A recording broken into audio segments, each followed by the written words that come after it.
Hi, everybody. I will wait just a couple of seconds because I see that the participants are getting in.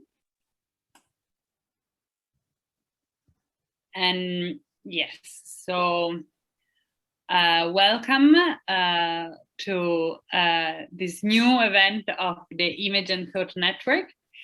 Is our first event online, our first webinar since the pandemic started. This event should have taken place exactly 1 year ago, so on the 18th of March 2020, and that was not possible because of the pandemic. Our Image and Thought Network, which is a torch network, had been incredibly active for the end of 2019 and the beginning of 2020. Our last event was a couple of days actually before the pandemic started in Italy.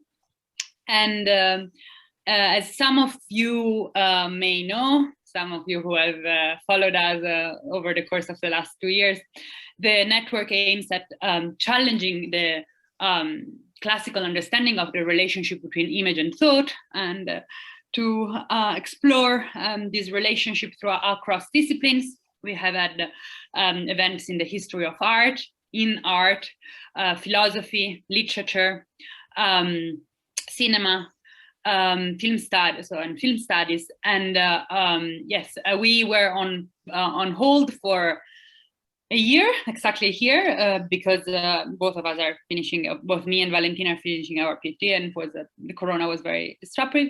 But now we're back with an event which will bring in a new discipline into our exploration of the relationship between image and thought, namely photography. We are very excited about that. And I will now pass on the mic, so to say, to Valentina, who kindly organized all that, both the former event 1 year ago, who unfortunately had to be canceled last minute, and this webinar now. Thank you for coming, and enjoy our first Image and Thought webinar. Thank you. Thank you, Alessia, and thank you everybody for coming. Yeah, I'm very pleased that we finally can have this event, even if it is online. So this is organized together with UCL, and that's why it should have taken place in London. I would like to thank the speakers for joining us today. So we will first listen to a presentation by Federica, and that will be followed by a question by Bob, and then we will open up to questions from the audience. There is a Q&A box that you should see at the bottom, and you can type your question in this box, and then we will make sure that the speaker can see that, and we'll try to answer to your question. So Federica Chiocchetti is a writer, a curator based in Paris. She works on photo-text intersections, and she is involved in different projects, from exhibitions and books to her photo literary platform called Photo Captionist. She was a guest editor on the photo book review of the prestigious photography magazine Aperture. Bob instead is an Emeritus Professor in the School of European Languages, Culture and Society at UCL. He's an expert in cultural history with a focus on Italy in the second half of the 20th century. And his research and publication have been concerned with political culture and the relationship between social movement and cultural forms, material forms of the artwork, and models of exhibition. He's also an expert on Arte Povera and experimental filmmaking. So thank you very much, Bob and Federica, for being with us today. And I will disappear to let you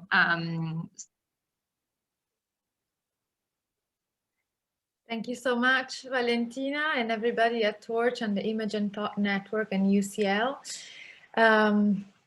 First of all, a very warm thank you also for the opportunity to be in conversation with dear Professor Bob Lumley, whom I had the honor to meet during my MA in Comparative Literature at UCL, and who kindly examined my dissertation on spirit photography and ghost literature.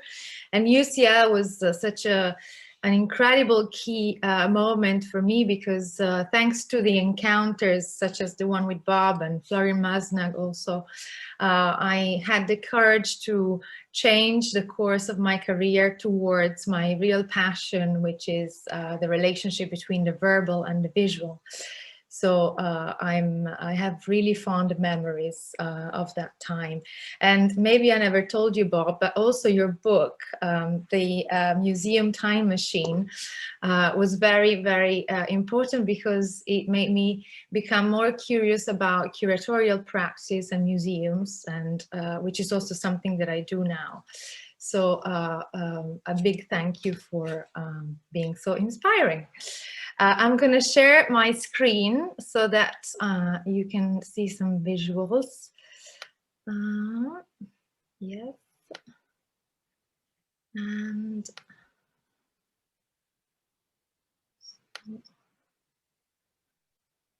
here we go.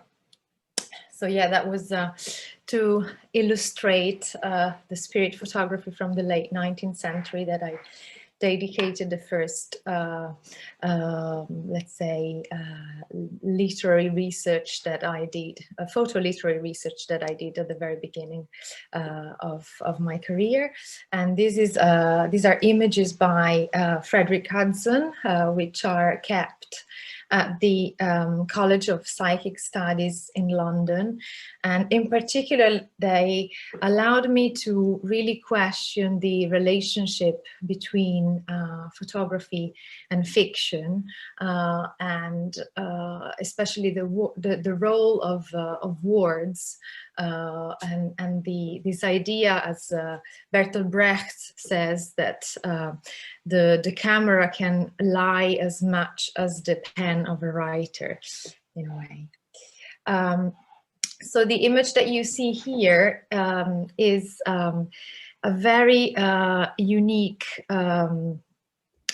photograph or photographic copy of a Masonic diploma made in 1833 by the person that actually invented almost accidentally photography even before Daguerre. His name is Hercule Florence. He was a French polymath based in Brazil. And for me, it's quite one of the most important images of text, because it actually shows us that the very invention of photography is deeply related with with writings, with words, with text. And in fact, it was in Brazil, and he was trying to find a way to register and reproduce the sounds of the birds in the Amazon that he was meticulously documenting. And really by accident, he developed this photographic copying process through the action of the sun, and is believed also to be the very first person to use the word photography.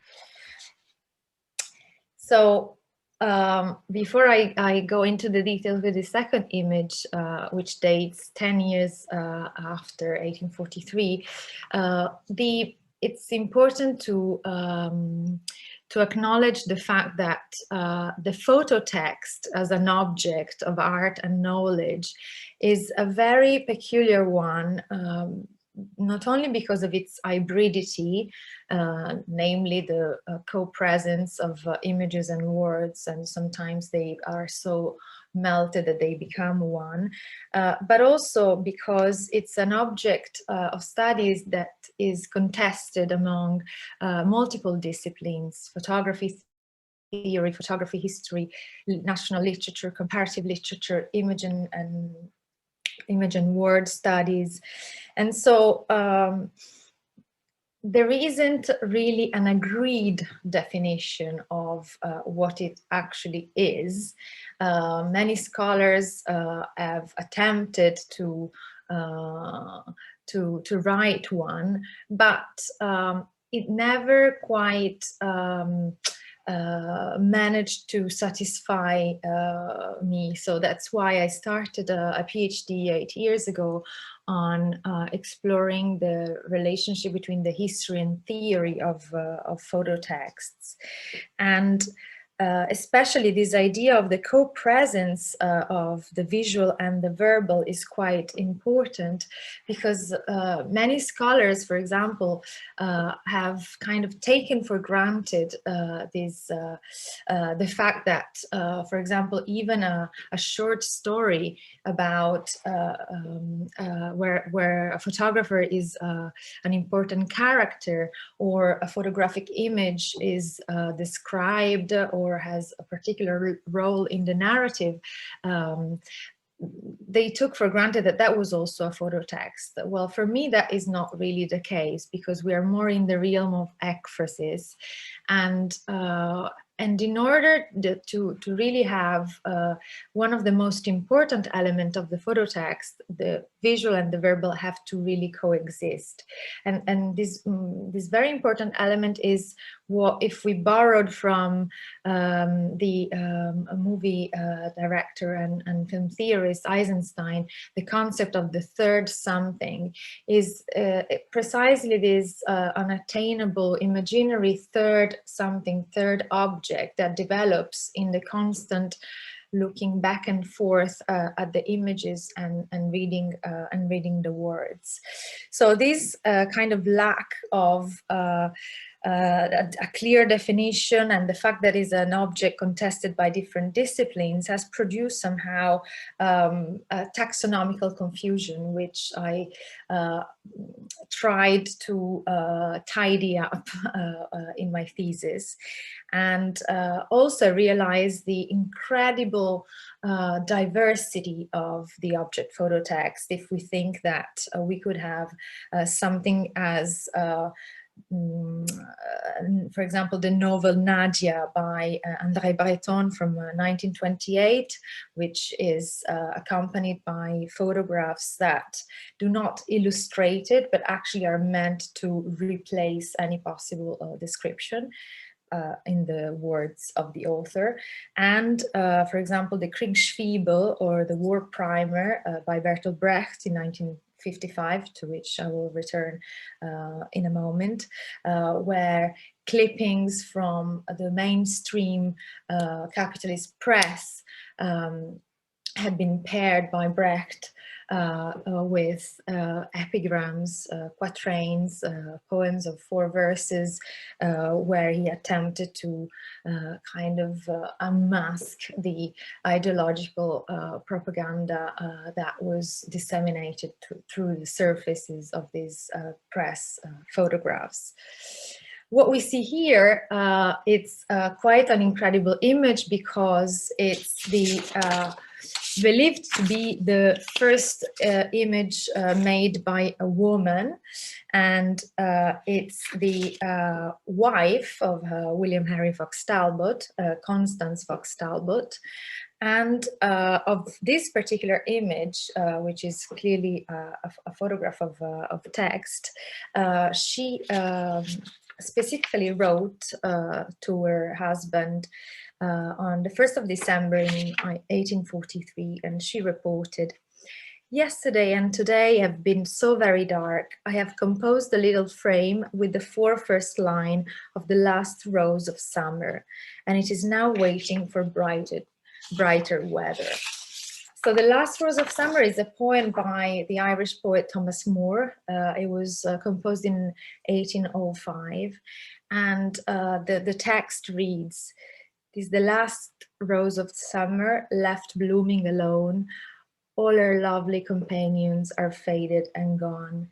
And it's quite incredible that the what is believed to be the first image made by a woman is an image of a poem, but also that the very last line captured contains the word faded, because precisely the problem and the nightmare of images fading away and how to fix them had been one of the main paranoias and preoccupations of all the early photographers.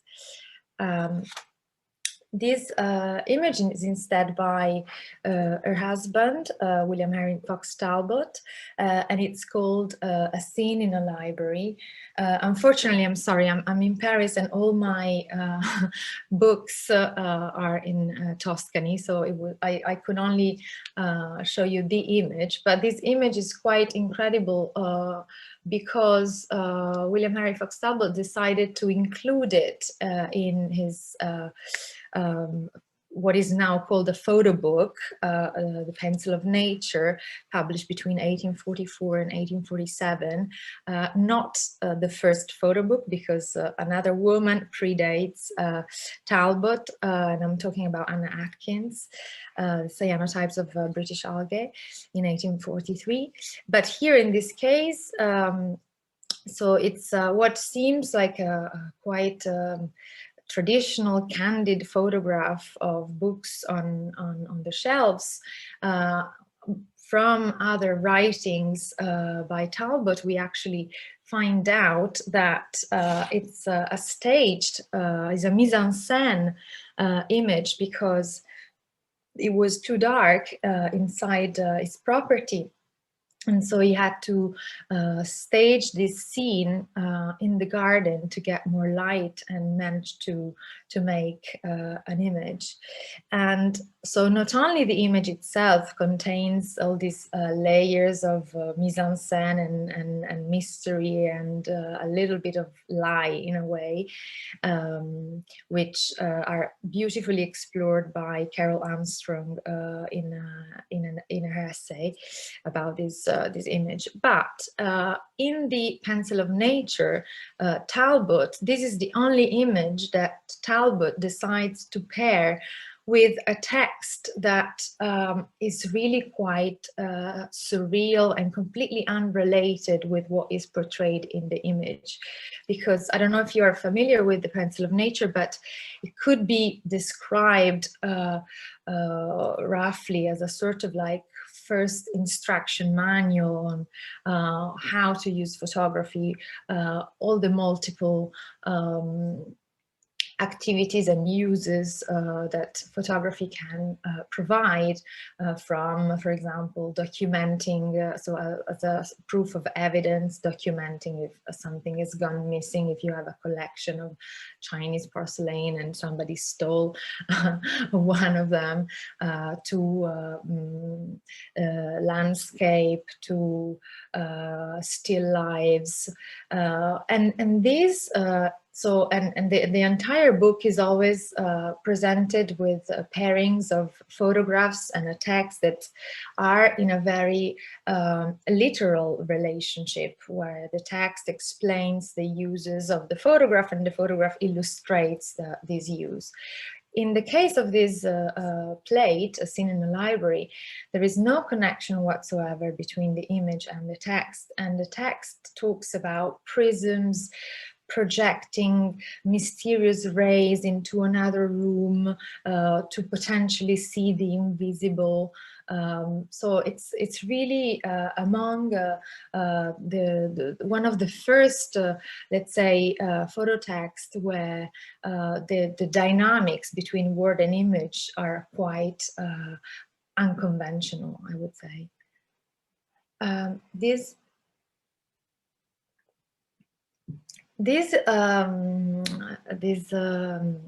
albumen print from 1861 is by H.P. Robinson, and as you can see from the title at the bottom, The Lady of Shalott, it could appear at a first glance as a typical literal hierarchical kind of phototextual illustration, where Robinson, inspired by The Lady of Shalott, the lyrical ballad from Alfred Tennyson, inspired also on the Elaine of Astolat, decided to basically illustrate some verses of the ballad by creating this highly painterly, very pre-Raphaelite scene of the woman on. It also reminds slightly the painting Ophelia. And decided to include in the mount handwritten, I'm sorry for the not very high resolution of the image, but it's impossible to find a better one without consulting a closed library. He handwritten some excerpts from the ballad and included them in the mount, which, of course, if we think about the pre-Raphaelite tradition, it was not so uncommon. Actually, it was quite spread to include words and sentences and poems or excerpts of them in their paintings. But within the realm of photography, this is, especially from a design point of view and through the lenses of our contemporary eyes, it's quite a pioneering operation. And also, in a way, it does reverse the idea of photographic illustration, because Robinson was a photographer that really believed that photography was exactly the same thing as poetry, namely art. And so in his photographs aspired to artistic status, while in here the poetic quotation are more supposedly illustrative, and they were kind of extrapolated from their original context, and they become kind of ancillary to the image that is really the artwork. So what seems at a first glance a very kind of traditional illustrative relationship, it's actually subverting our idea of the superiority of the word over the image. And I have to add a premise, because I have been told since I finished my PhD, and thanks to the pandemic, I think I've heard that the colleagues before also managed to finish it this year. I have been giving quite a few talks about the subject, so I try every time to not repeat myself and choose different images, which inevitably implies that some incredibly important, iconic photo texts are at times missing, and that, for example, now I will jump to the century after with a completely kind of gap, which is actually rich in incredible photo texts that I discuss in my thesis, but we don't have time to go through all of them. So the next one, we are transported in 1944, and it's the work of quite an incredible, talented Italian artist and designer, Bruno Munari, which also gives you the idea of how many different types of authors have made photo texts, not just photographers or writers. And it's quite an eccentric, incredible book, Fotocronache, Fotoreportage, from 1944, that everything in it is eccentric, hilarious, pioneering, bizarre. Just by looking at the cover, for example, you can see that the subtitle, from the island of truffles to the misunderstanding, qui pro quo misunderstanding, and then you have a photographer holding his camera that the way it is placed on the cover, it really encourages the reader to open the book. And if that was not enough, just below the photographer, there is a red rectangle saying continues in the following pages. So then you open the book, and you have always these juxtapositions of images and text, where the relationship between them is never the same, is never standard. It's always introducing a kind of like ironical, disturbing element. For example, the first spread pairs an image of the Trajan column with the one of a roll of film captured while being unrolled to form a metaphorical column that resembles the image on the left. And Munari's text that accompanies this pairing extends over the 2 pages and reads, "Photoreportage is a means of expressing oneself, more through images than words. The images can be sculpted, drawn, or photographed. The medium isn't important. Any camera can be used for photoreportage. The urgent needs of modern publication have turned the caveman's sizzle into a camera. In the past, to see the story narrated of the Trajan column, everyone had to go to Rome. Nowadays, that column has become a roll of negative of which the most distant reader can receive a copy at home." And this passage is quite incredible, because it anticipates somehow the very beginning of John Berger's 1972 Ways of Seeing, where he dares to physically crop a painting to show how images are reproduced and can be consumed by the viewers in their home. I have a couple of images from this book, because it's really quite something else. And for example, in this spread towards the end, it's page 80, we have photographs of men in their kind of attitude towards the other sex too. So it's kind of like a spread about masculinity and femininity interaction. And for example, here text works both. For example, on the image on the top left, where the man is holding the flowers, Munari is actually writing in the third person, kind of mocking this man that says, he saw her, he gets closer to her, in a moment he will offer her flowers, and then he tries to imagine what will happen after this photograph.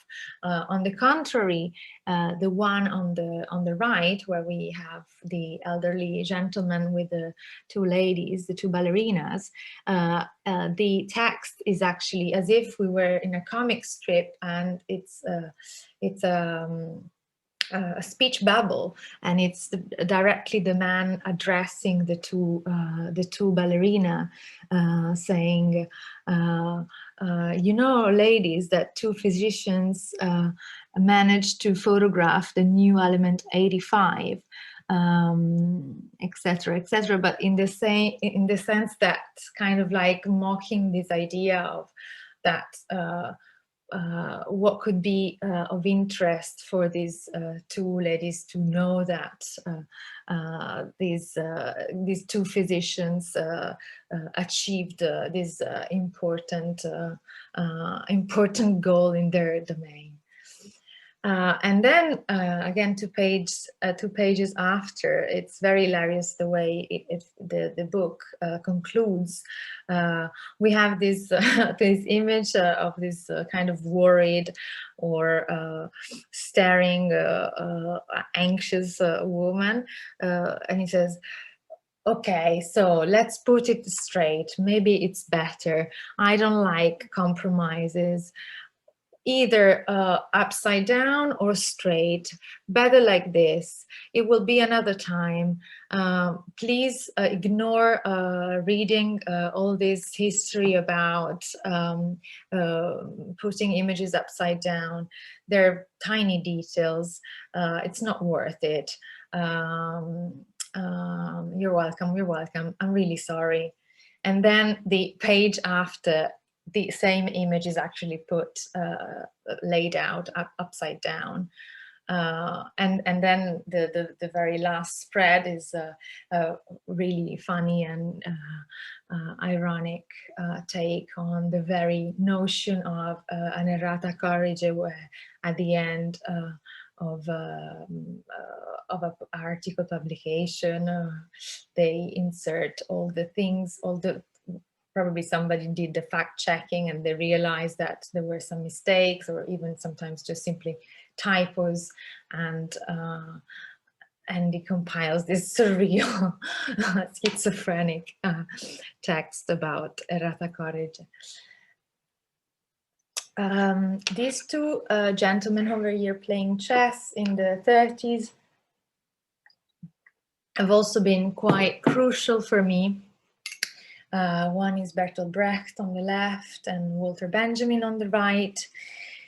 And I always love this image because it encapsulates, for me, how they actually agreed on what photography is. Because in his 1931 essay, A Little History of Photography, Benjamin starts by acknowledging the importance of Brecht's bafflements about photography's ability to portray immaterial aspects of reality, such as the hopelessness of the unemployed. And it includes this very famous passage by Brecht, which is quoted in Benjamin. And Brecht says, the situation is complicated by the fact that less than ever does the mere reflection of reality reveal anything about reality. A photograph of the group works or the egg tells us next to nothing about this institution. Actual reality has slipped into the functional. The reification of human relations, the factories say, means that they are no longer explicit. So something must in fact be built up, something artificial posed. So basically, to return the property of revealing to photography and to avoid this masking of underlying social relations, Brecht stresses the need for something artificial built up with regard to the image. And it was precisely his need to unmask the dangerously fictitious and misleading messages lurking behind news photographs of war in a capitalist society, disseminated like viruses by the press, that encouraged him to create a new literary genre, a photopoetic one, which he called photoepigram in English, in his journal entry on June 20, 1944. And it's a collection of press clippings, as I was saying, to which he responded with epigrams, which in ancient Greece are poems inscribed on votive offerings at sanctuaries. And they were initially published individually in the Austro-American Tribune in the US. And then they, after a long journey of censorship and difficulties in finding a publisher, finally in 1955, he managed to publish them as a book. And it's really a very fundamental photopoetic book, which I had the pleasure of exploring in details thanks to the support of collector David Solo, who is specialized in collecting photo poetry books, and the residency at the Fondation Michalski in Switzerland. And I was fascinated by this idea that as the editor of the book, Ruth Berlau, the Danish artist and photographer that founded the Bertolt Brecht Archive in Berlin, referred to how, for her, Brecht saw photographs as hieroglyphs.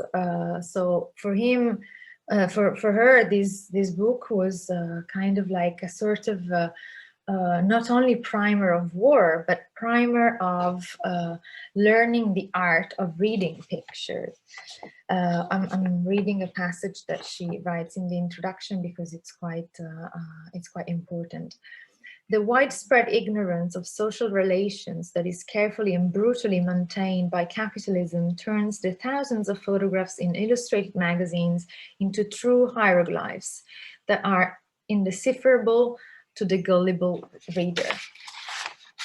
And so Brecht decided to accompany each of these clipping with a dense, often ironic and formal quatrain as an attempt to provoke the reader to think critically and question all the assumptions about society, especially fascist and capitalist one. And I'm sorry, it's a very small image, but again, I have the book in Tuscany. And it was in German anyway.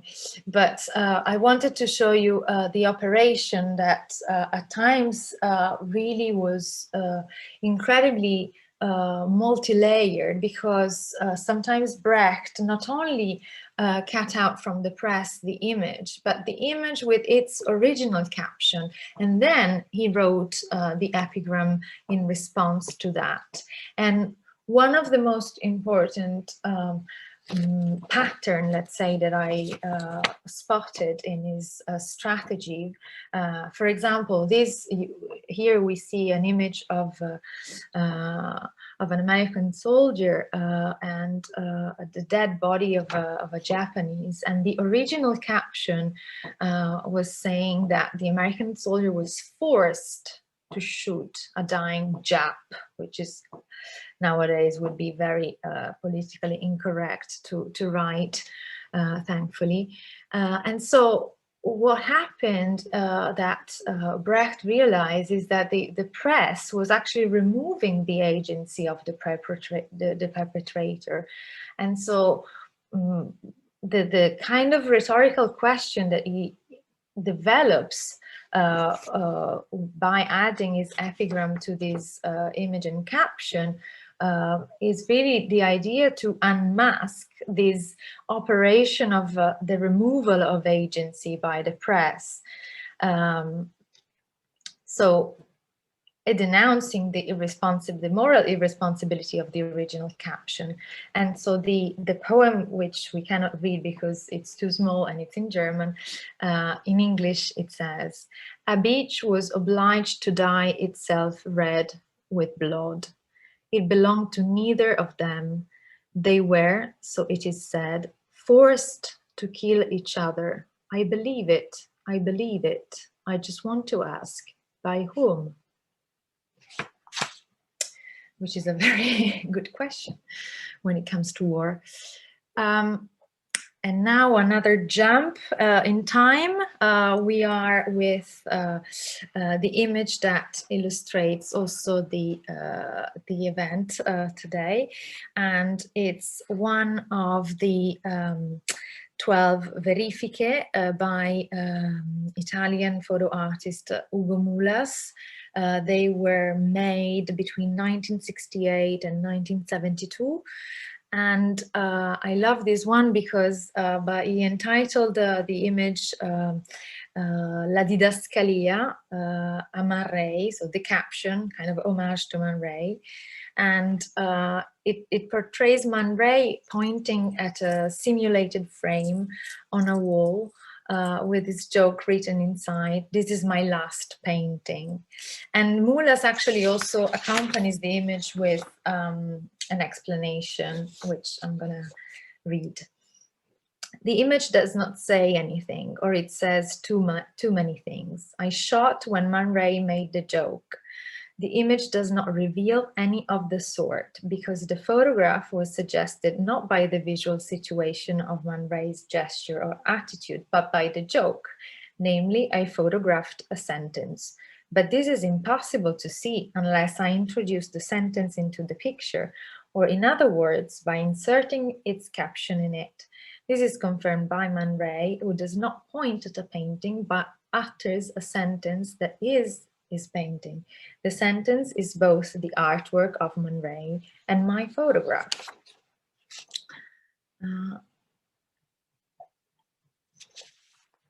I wonder how I'm doing with time, because I don't want to, probably I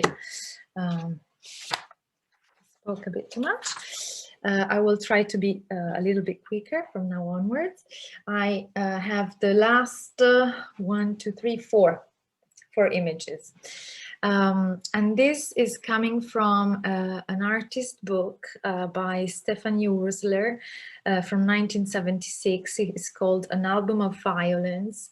And Stephanie Ursler was an American artist based in Rome who belonged to the feminist group together with Suzanne Santoro. And this book is incredibly fundamental because it's among the first artist book to denounce violence against women. And it's composed of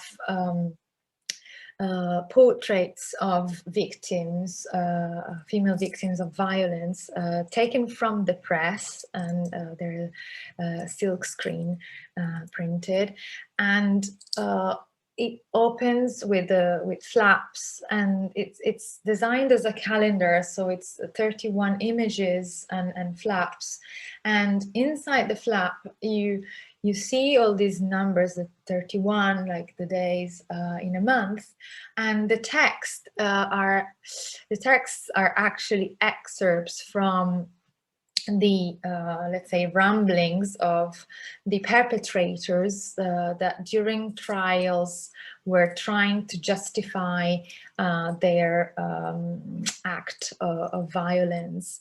And what is quite incredible is that she decided to extrapolate sentences. For example, the sentence that she handwrote just below the portrait of this lady, it says, comprava sempre scarpe molto care.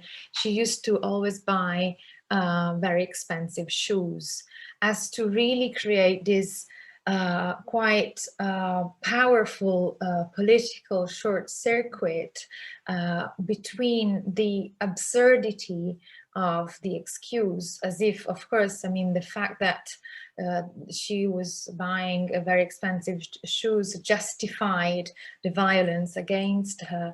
So as a kind of a provocative and protest message to underline the absurdity of violence in itself.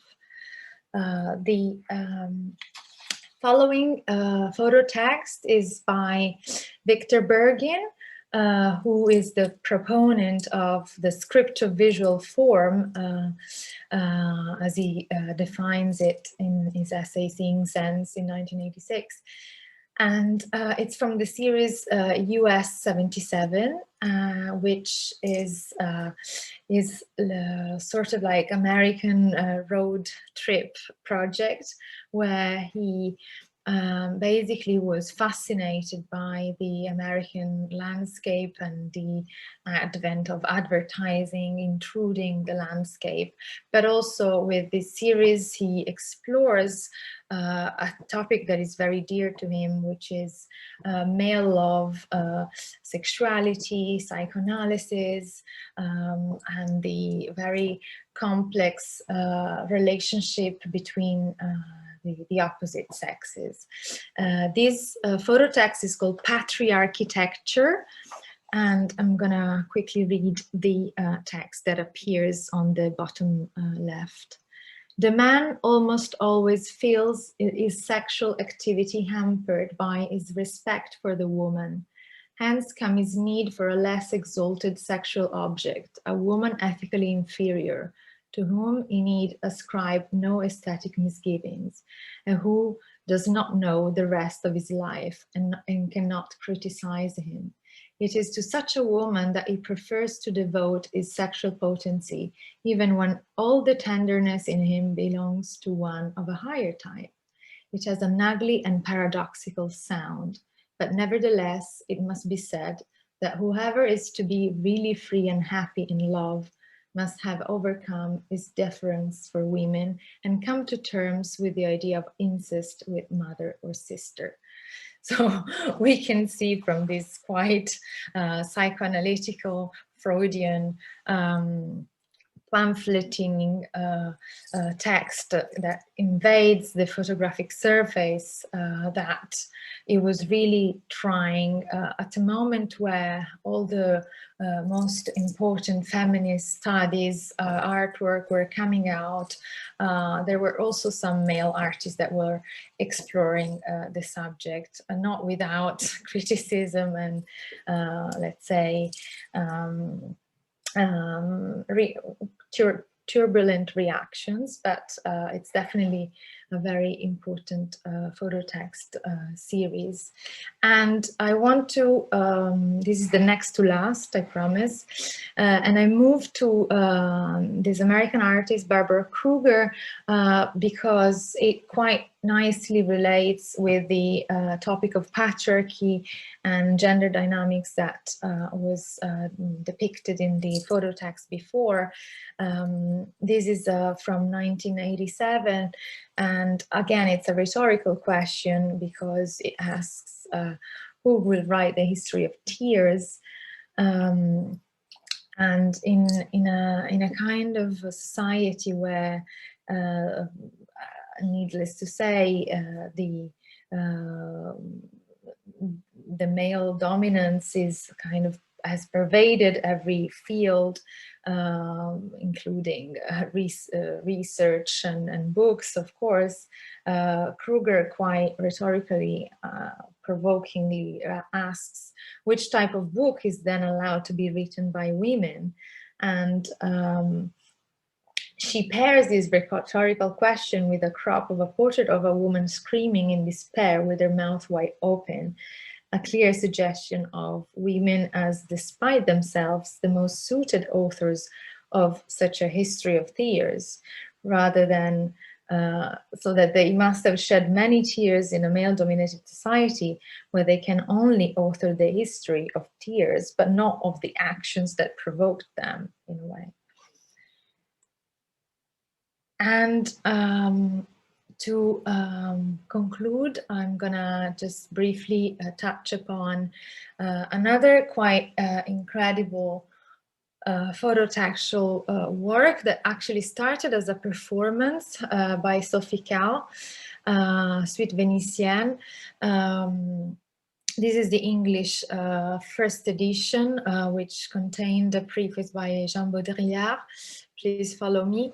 As I don't know if, I mean, I'm sure most of you are familiar with the work of Sophie Calle, which mingles autofiction, irony, performances, image and text. But this is a really funny story because she basically bumped into the same man twice on the same day in Paris, and then she was introduced to him at a party, and he told her that she was going to Venice, and so as simply as that, she decided to follow him, and so this book is of incredibly amusing, but also meticulous, obsessive, voyeuristic piece of surveillance and kind of paparazzi photography, where it's really like a log of this search, of this quest for these men in Venice that she methodically organized by calling every hotel, police station, and sometimes she mingled this methodical approach to the arbitrariness of chance to really try to meet him. And it's quite interesting image text-wise, because some passages are in a very literal connection. Well, she describes all the streets that she's visiting, and you see an image of the streets of Venice. But then there are some others that are really kind of in a contradictory relationship, where the image almost contradicts the text, and vice versa. So I will stop now. I think I've spoken for quite a long time, and I'm sorry about that. And I will pass it to my colleague Bob. Probably I should stop the share. Yes.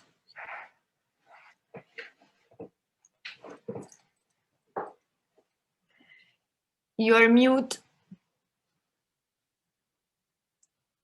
Yeah, perfect. Thank you very much. That's really, really wonderful. A wonderful description and analysis of so many different photo texts, and a kind of history, but also a bringing into the present. What I'd like to do actually is, I mean, first of all, to thank you for your lovely talk, but also to thank Valentina and to Beatrice Sica of UCL for organizing the event.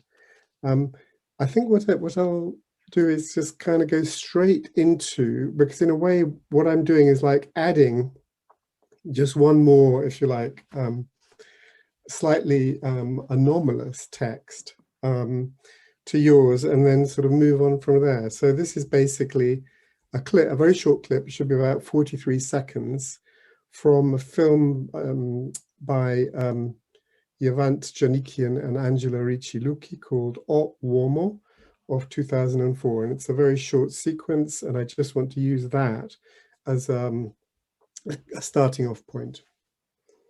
I've shared my screen, so here we go.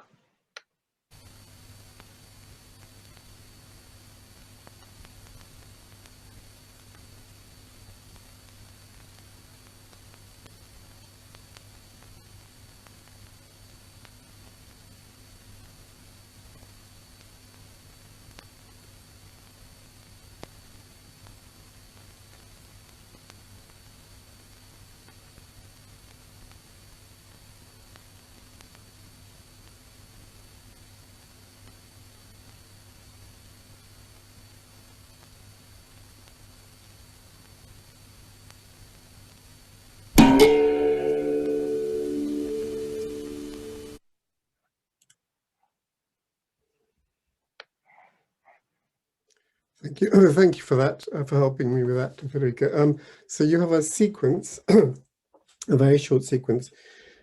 Before this sequence, there is an eye operation.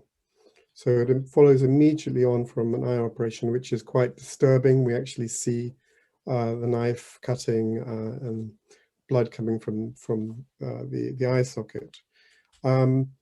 After this sequence, there are shots of blinded soldiers who are being taken care of, principally by women nurses. So the context is one of documentary and propaganda. So we have the documentary in the sense of medical documentaries, and these are showing how medicine put men back together again. So their purposes are principally pedagogic. The second, which comes, is the sequence that follows later is that of care of soldiers and soldiers' welfare. And here we are much more in the terrain of propaganda, of showing how the soldiers are being cared for. Now the genre, both genre in the sense that the documentary genre and the sort of context of propaganda is one which is, I'd say, word heavy. So there is an idea that the communication, in the communication, the meanings are clear. They're not open to discussion. That is the nature of propaganda, is to close down the range of possible meanings. these films are taken by the filmmakers from original material, which was before the silent era, and there would have been intertitles, and the intertitles would have been of a declaratory nature, praising and showing the good work of doctors, the good work of the Italian state in caring for its soldiers. What the filmmakers have done, in a sense, and in this sense, I'm going in completely against what could be seen as what Federica's been doing, which is showing photo text. This is, in a sense, starting with what is a combination of words and images, and the filmmakers are stripping out the words. So the intertexts are in a sense being removed. Obviously, silent films are never silent, as we know. You know, you usually have music being played, all sorts of things. What the filmmakers have done, though, is that they have rendered this film silent. And it's silent in the sense that there's no sound. The first sound you hear in that particular sequence is obviously the percussive note. And there is silence also in the sense of no words. Words have been stripped out. The film's been slowed down to such an extent that there are times when, and this is more true of other passages, but it's true in this one as well, whereby you are seeing things much more slowly than they normally would have been seen in the sequence. And what there is almost a return from film towards photography. There's almost a return towards the origins of cinema in the still image. So it is slow to the extent that you are seeing and watching. And the third point I want to make, which also relates to the idea of slowness, is that coming with that is a kind of primacy of the image. So the image, in a way, the filmmakers are making the images principle, and also the looking and how the looking is done. And there is an idea of care, of attention, and the idea of, in a sense, listening, of paying attention, of being open. And in the process, obviously, this is anti-propaganda in the sense that it's exploding the idea of a single set of meanings, a single message, into something which is much more complicated, in which the idea of the body is also transformed. The body and the senses, and the senses in the sense of seeing, hearing, feeling, responding.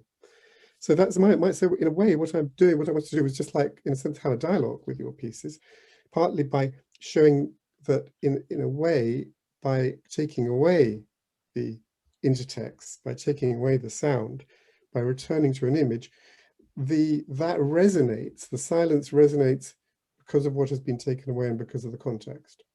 So if you like, it's kind of saying that even when you don't have text, you have text. In other words, the absence of it is also makes sense of seeing it without the text. So I think in the process, what I sort of have done, and I don't want to sort of lead us in a direction that we don't necessarily want to go in, but I think that your work faces in many different directions because the nature of the phototext does face in so many different directions. It is precisely a kind of crossroads, a kind of meeting place, a place of encounter, a place from which journeys can be made in different directions. Now, I've in a sense brought in film. There's obviously, you can point directly to ways in which things like photoromanzi, for instance, are books derived from films, and there is a sort of parasitic relationship. So there are texts where that can be explored. But your interests, I think, have principally been with sort of literature, with poetic texts, with a range of different texts, but let's say of a more literary kind. So in a way, what I've done is sort of like slightly off kilter, and I don't want us to go down that avenue, but it was in a sense just to draw attention to the different possibilities that were open. So I wanted to move on from that really, and just to say that if I can just say something, actually, thank you for that, because it made me realize that it was actually by reading, there is this a passage by Victor Bergin that says that even the uncaptioned art photograph on the gallery wall, completely without text, it is invaded by language in the very moment it is looked at, by association of ideas, memories. And so in a way, as you were saying, perhaps this more hygienic operation of removing text doesn't necessarily stop the thought, because we are in the image and thought network. So I'm thinking that actually it might accentuate it even further. So thanks for that, because I think it's very, very important to underline. Also, what really fascinated me at the very beginning when I was looking at the relationship between photography and fiction is that and it's also how photography can benefit from literary theory, for example, is the fact that a photographic fiction, unless it is completely implausible, because it portrays a scene that is not observable in nature, otherwise, the, let's say, plausible and very similar staged photograph, which are just imagined but did not occur in reality, there is nothing in the image that tells us that that is a fiction. So the image needs, the viewer needs information from somewhere else to acquire this piece of knowledge. So it's, thank you for pointing that out, because it's really quite crucial.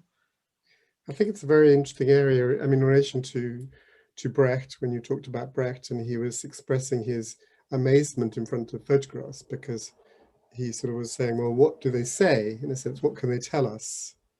You know, which I think, you know, sort of in a sense remains a question, which obviously, and Benjamin sort of replies to that by actually making the case for montage, for making the case for collage, for making the case for, you know, hybridity of text and image, you know, which I guess is where you're situated. And I just wanted to sort of carry the next stage and to really think, because I was looking at your photo captionist site, which is the site that that you curate, and which is a sort of which I'd recommend everybody to have a look at, because it really is it's very wonderful. It has something, and I recommend Federica to speak a bit about that. But before doing that, I wanted to sort of say, well, I think it relates particularly of interest to us in as far as there is this mixing of languages. You know, we have Federica herself is in Paris, and so we have a mixture really of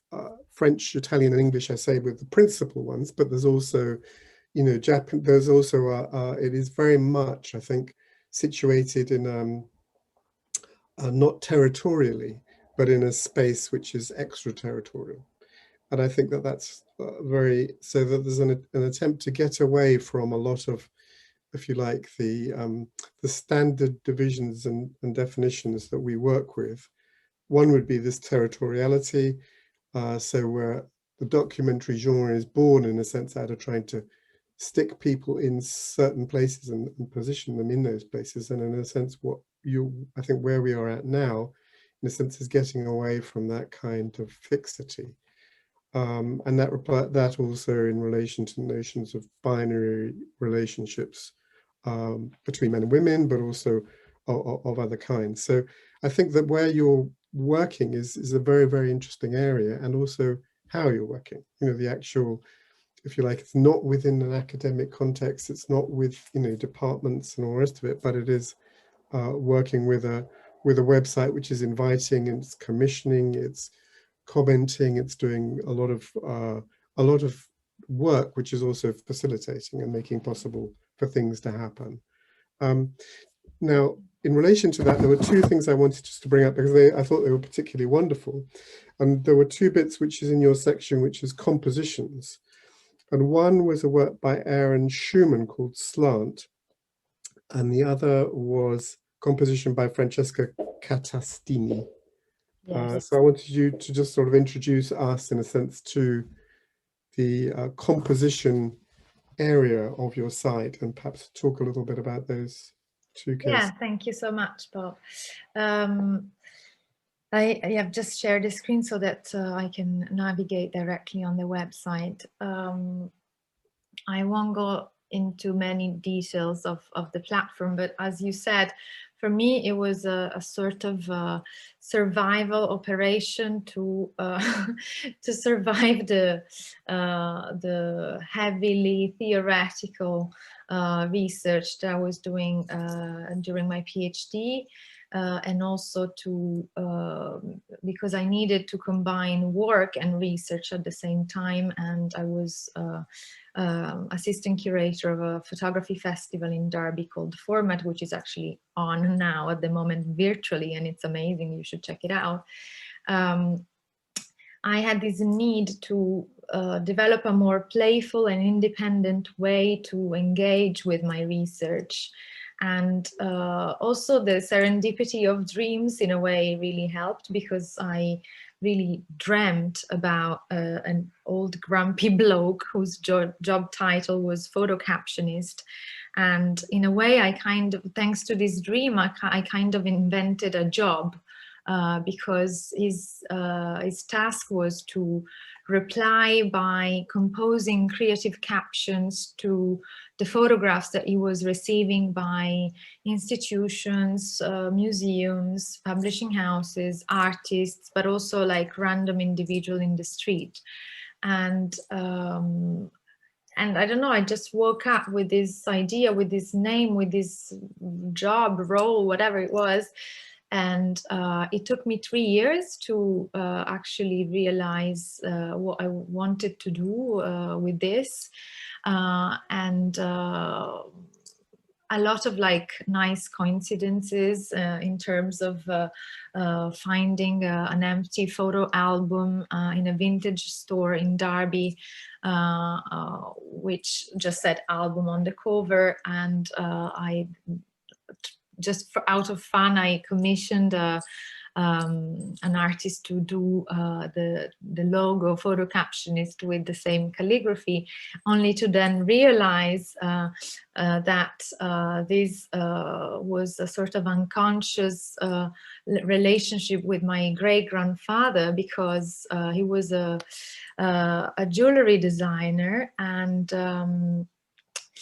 basically he sorry, just it's not this one that I wanted to show.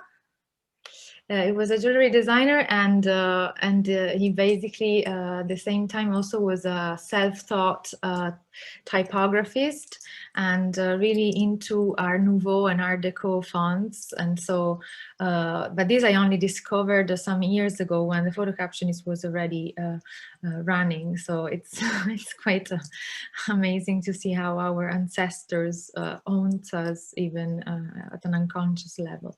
So to talk about compositions, as you saw earlier, the website is both online, but the platform operates also offline, and it's structured in 3 sections. The projects, where I try to reflect online the activities that we do offline and in the real world. Cornucopia, which is more like a sort of a blog section of the website, where we try to publish the most interesting research on photo text relations by other scholars internationally, but also we have a column on favorite photo text books by photo books experts around the world. And then we have compositions that are, as it says, commissioned photo literary montages from a range of artists, writers, and critics. This means that basically either we craft what I call a photo literary montage. So we put together one or multiple images with one or multiple quotes from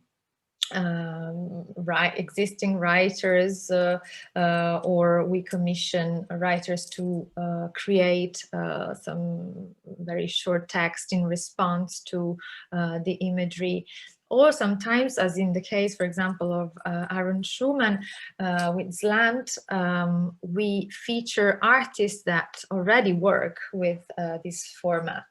And this project is particularly interesting because Slant is also the way that the poet Emily Dickinson defined the slant rhyme, so that it's not an exact rhyme, it's oblique in a way, and this also describes the artist's approach with image and text. And as you can see from the screen, the composition section is structured where you have an image on the left, a quote on the right, and if you have multiple pairings, you find these dots here, which allows you to navigate through all the pairings, while the text below, which is an interview that I did with Aaron, stays the same. So you can actually look at all of them and read the interview at the same time, basically. And the story goes that what you see here, suspicious activity, are clippings again from the local press, the Amherst Bulletin, that the artist's father collected and sent to his son in the UK, especially when they were particularly surreal. For example, in a quite provincial small town, there isn't that much going on, and sometimes journalists probably they don't know what to write, and they end up being intrigued by the most absurd, suspicious activity. And so the artist over time collected all these press clippings with these very funny text. Let me just see if I can find one that and the artist, for example, decided to respond to these clippings in with photographs, but again, as we were saying before, not in a unilateral, hierarchical, illustrative way, but precisely being inspired by this concept of the slant rhyme by Emily Dickinson, so that the image loosely and ambiguously somehow responds to the text, but not without the aim of illustrating it. And it's quite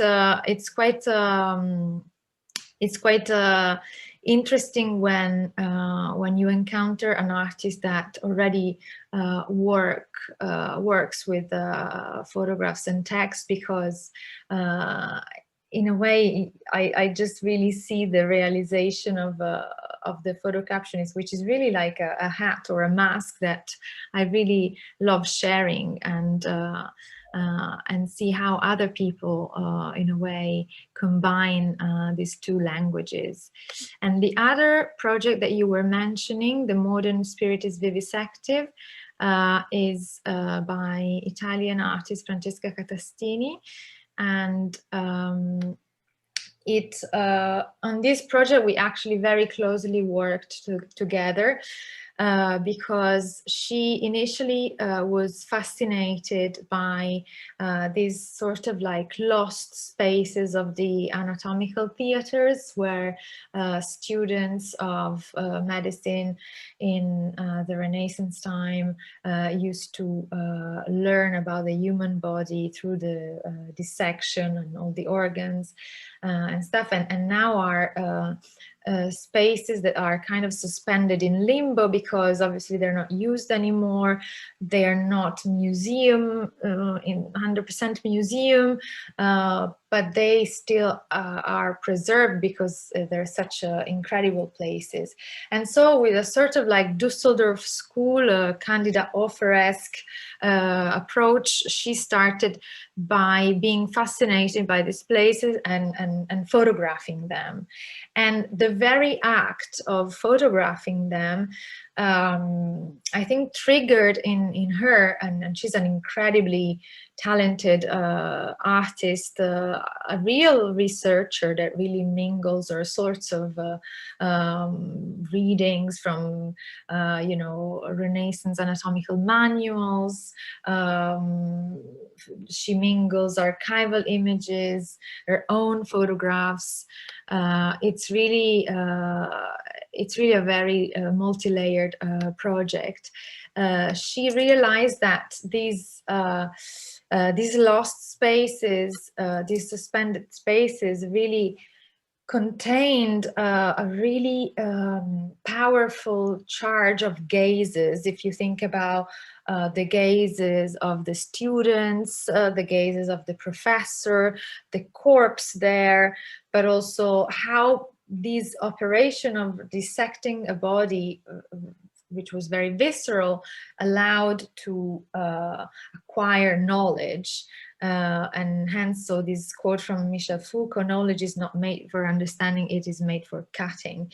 And so she basically came to me with this really rich and diverse material, which included all sorts of imagery and quotes, and asking whether we could do a project together, a book together. So we worked on the dummy, on a maquette for a book, which was then submitted to the Vienna Photo Book Festival. It won the award, and then it was actually published. So it is a book. Unfortunately, I don't have it with me, but I have it in Tuscany again.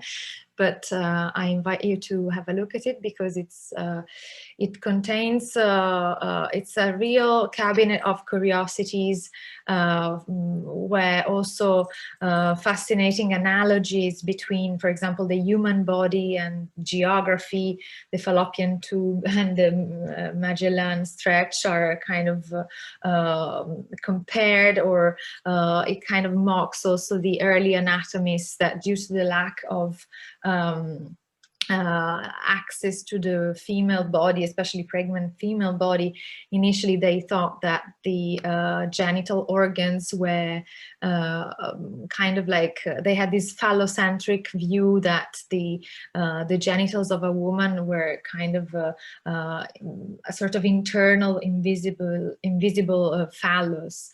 So it's really, it mingles rigor, research, science, but also humor, illustration, photographs. It's really a fascinating project, and I invite you to have a look at it.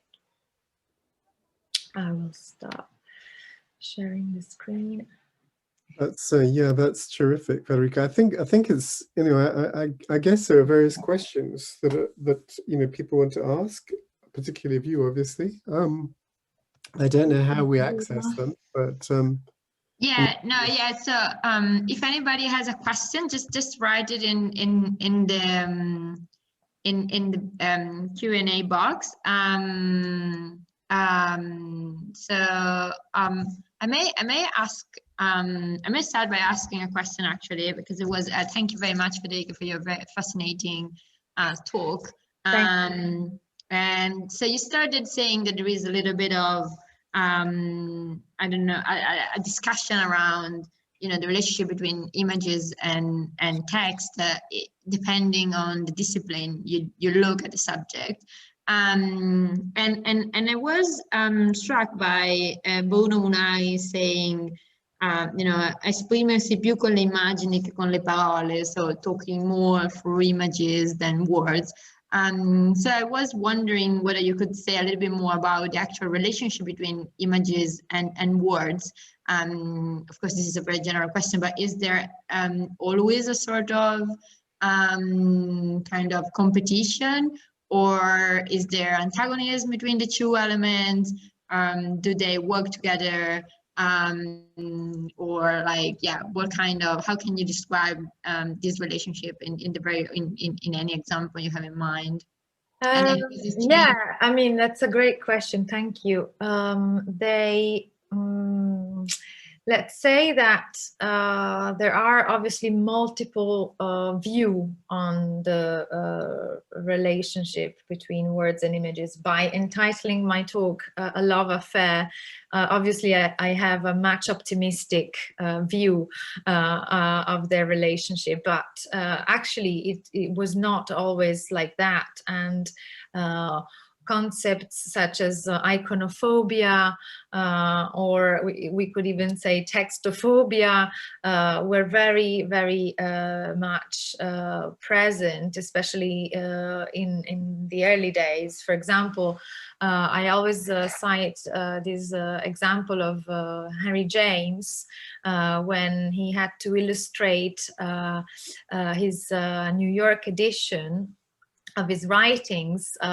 He collaborated with the then young Alvin Coburn, who you know, he almost patronized and art directed and imposed on him to make the images as empty as possible without the human figure, so that they could be filled by the reader's imagination, because James was completely terrified that photography could kill, that a too detailed photograph could kill the reader's imagination. So that is an example, for example, of iconophobia from a writer. But on the other side, at the other end of the spectrum, we have, for example, the very first edition of The Americans by Robert Frank, the French edition by Delpire, which initially contained loads of texts from Simone de Beauvoir, other French critics, politicians, writers, and in a way, Frank's photographs were sort of like buried in between these heavily textual spreads. So they decided for the following edition to completely, the English one, to completely remove all the textual elements, just have the Frank's photographs and an introduction by Jack Kerouac. So in that case was an operation of textophobia, but perhaps to do justice to, perhaps it was a good intervention to do justice to the imagery of Robert Frank. For me, I see it in a very romantic way, because I don't think that they should be in a conflictual relationship. I don't think that there should always be there, that everything should be phototextual, not at all. I mean, there are works that lend themselves for being purely visual. There are works that are much more successful without any sort of illustration. And then there are occasions when the two collide, as if they were kind of two planets that at some point collides, and it's the content of the work, it's the way they mingle that will tell you if at the end of the day the operation of mixing them was a successful one or not. But normally I like the fact that if it's well done, they enhance each other's ambiguity. Yeah, thank you very much, which is also a very nice definition of a love relationship. So we have a question, I will read it out for you. Are there contemporary practitioners of photo poetry whose work you might suggest exploring? Would be particularly interested in works where image and text are truly on equal footing, working together to create the third thing through the interplay between image and word. Thank you. Allora, the biggest expert of photo poetry, as I said, is collector David Solo, and I invite you to contact him. If you have any specific question, especially on contemporary photo poetry, because he's also curating an exhibition and a series of talks for the Bristol Photo Festival in June. So check that space if you're interested in contemporary photo poetry. I personally really like the work of Elisabeth Tonard, who is a Dutch artist.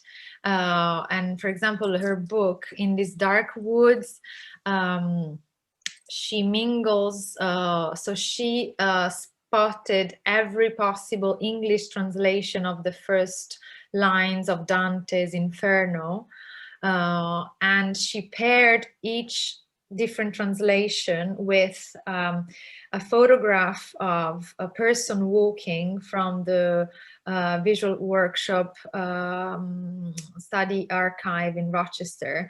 And so you have this really interesting idea of translation as a language in movement, and paradoxically paired with a still image of a person walking. So the movement, which intuitively you would get from the image of a person walking, you actually get it from the words of the translation, which changes every time.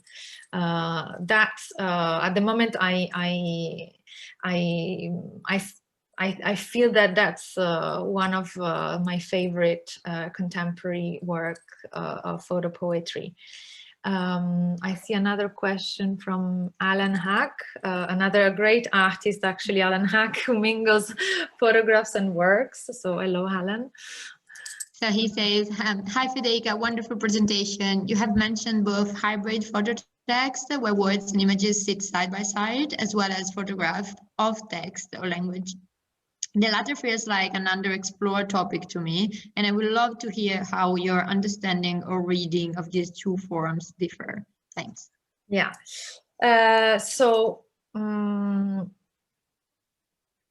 Basically, let me elaborate a reply. It is slightly underexplored. I mean, obviously, I've just finished an 8-year PhD, and there is a lot of about that in my thesis. So I wouldn't. It's hard for me to say it's underexplored because I've just dissected it. I hope to share the thesis very soon in a book form. But in a way, an image of text.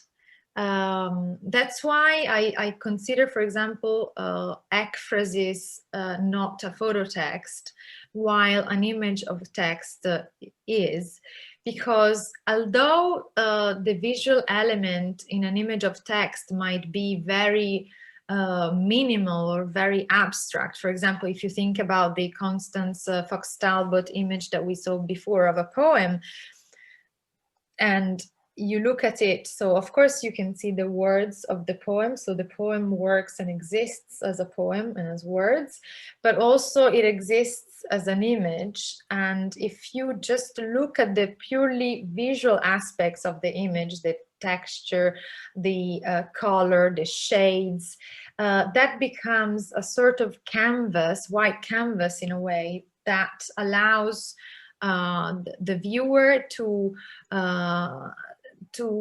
develop this third something, that this other object, that it's neither the image nor the text, but it's something else that is triggered by the two together. It might be less, how can I say, less, it might be freer, because obviously an abstract image in a way is less imposing on the retina, and it's less directing. So in a way, Henry James was a little bit right, but there is still a visual element, and so there is a co-presence of the two. While in ekphrasis, so a description of an artwork, namely a photograph or a photographer as a protagonist of a novel, you only have the words and you have to already imagine the image. So how can you imagine the third something if you already have to imagine the image? So that's the difference. I don't know if it makes any sense, but that's the kind of difference that I see between these two different types of verbal visual objects, let's say. So another question, do you notice differences in the links between text and pictures in the art or photography industries in France, England, or elsewhere? Elsewhere, I would love to be able to reply, but as you might as you understand, the photo text is quite a challenging object of study because you have to master both the language and the history and theory of photography. And unfortunately, okay, yes, I'm lucky. I read 4 or 5 languages, but for example, I don't read Chinese, I don't read Russian, I don't read so many languages that also in their tradition have photo text that that's why I think we need more scholars from non-Western and non-English speaking countries to study more this genre, because I think there are all sorts of photo texts that need to be explored, but that unfortunately are not available in English, and so that makes it more difficult to analyze them. In terms of difference between contemporary difference between England and France, I can say that in France, photo text is pretty much still very trendy and very much happening. If you think that Sophie Calle is a blue chip contemporary artist that last year, for example, released a book and an exhibition called Because, that is phototextual. So she has been producing them consistently throughout her career since the late 70s. And it's very rooted in the French tradition, because one of the first photo texts is by Hippolyte Bayard in 1840s, and it's called the Self-Portrait as a Drawn Man, which comes with a sort of suicide note on the verso. In England, perhaps it's more I should do a more thorough research on the contemporary scene. Maybe Bob, you know better. I am a little bit stuck at the time of conceptual art. So for me, for example, Victor Bergin, but also the British conceptual art that I saw at the exhibition at the Tate Britain. I haven't seen so many contemporary British artists using so widely the photo text. I can think of, for example, Claire Strand, whose work is incredible, that recently published a book by a book with Mac, Girl Plays with Snake, where she combines vintage photographs of women playing with snake and created algorithmic poems with an online software to go with the imagery. But I would need probably to do more research to give you a better answer, I would say. Thank you, Federica. We have another one. Thank you both for your rich insights. This is not so much a question as much as an observation of the interchangeability of the material and immaterial between the photo text, their interdependence and autonomy. I come to this from a language and literacy perspective, where in my doctoral studies I drew on artifacts, architectural literacies, and poetry, and how these were reflected in the variant language spoken by a minority English-speaking group. Thank you. Well, that's super interesting. Thank you so much for your comment.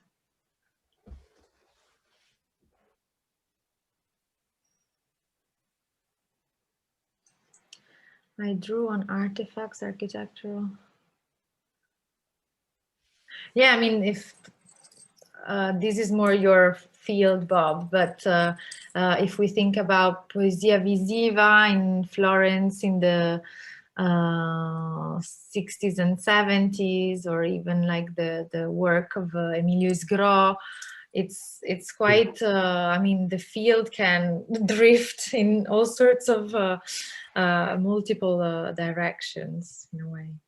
I think, yeah, I think once you sort of go, once you get into conceptual art, once you sort of get rid of the idea that, you know, here you've got literature and here you've got photography and so on, and you have a lot of writing over images, and with Isgro, it's kind of like effectively this cancellation of images. So you have a page and you have words being cancelled out, and so you've got a sort of a visible text, and then under that there's another text. So there's a sense of continual writing, a process of continual writing over.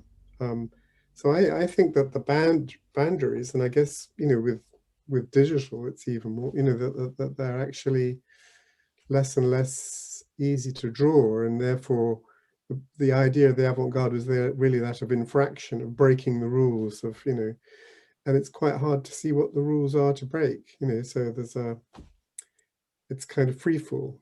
It's a different, it's such a different kind of scenario, but with institutions like art galleries and, you know, things having value and things being bought and sold, and therefore the operation of a market which is actually has a high degree of investment in maintaining some of the boundaries. So I mean, yeah, it's once you are deep down in multidisciplinarity, the medium specificity starts to collapse slowly in a way. So it's quite it's dangerous, but it's also fascinating. yeah, very.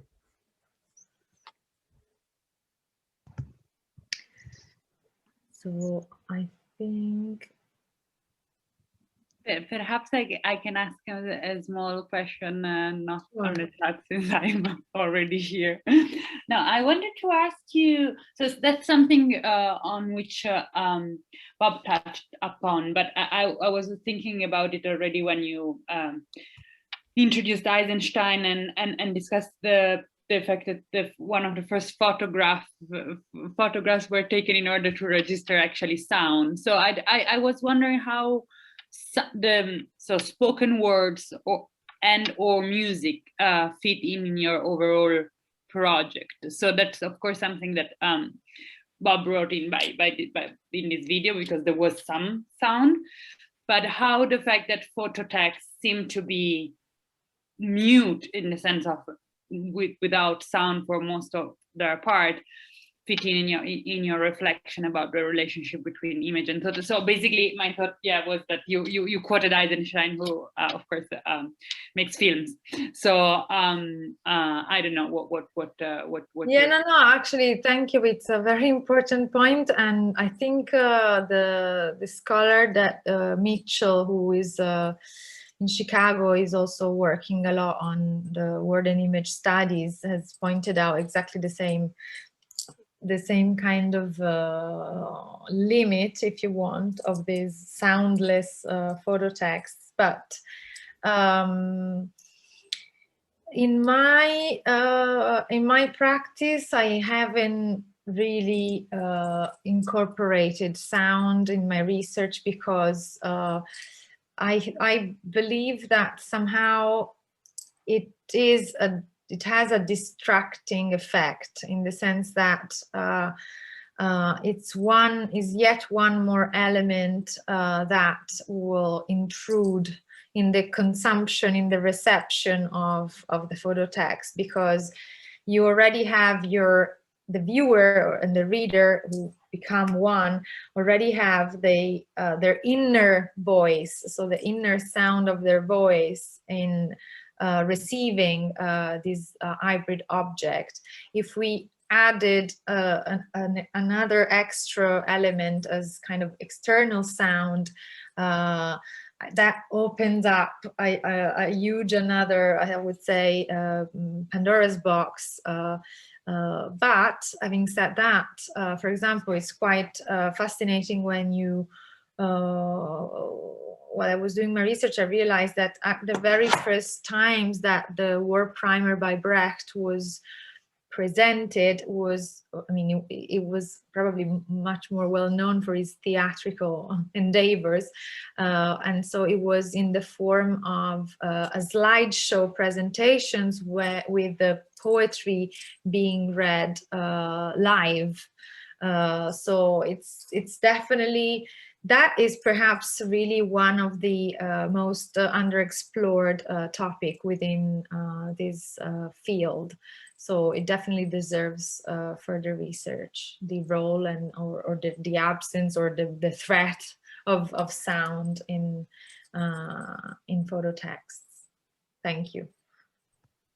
Thank you, Federica. If we don't have any more questions, I think we can thank the speaker. Thank you very much, Federica and Bob, for this very interesting talk. And I'm very happy that we finally managed to have this conversation, which was very rich and fascinating.